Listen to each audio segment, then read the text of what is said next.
আমি একটা প্রস্তাব নিয়ে এসেছি। কিসের প্রস্তাব? আমার বাবার সাথে নাদিয়া মিসের বিয়ের প্রস্তাব। ছোট মানুষ ছোট মানুষের মতো কথা বলবে। বিয়ের প্রস্তাব দেয়া তোমার কাজ না, সেটা মুরব্বীদের কাজ। আমাদের বাসায় তো কোনো মুরব্বি নেই।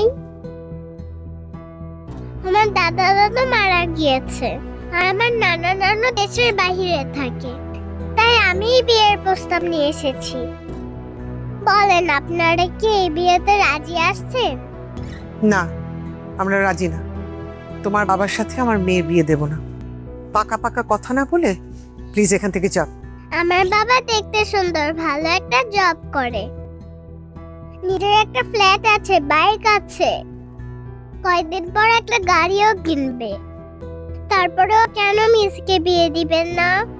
কারণ তোমার বাবা বিবাহিত, তার একটা বাচ্চা আছে। কোনো বিবাহিত ছেলের সাথে আমার মেয়ের বিয়ে আমি দেব না। দেখেছিস নাদিয়া, লাই দিয়ে দিয়ে কেমন ভাবে তুই মাথায় তুলেছিস, এখন তুই বিয়ের প্রস্তাব নিয়ে চলে আসছে।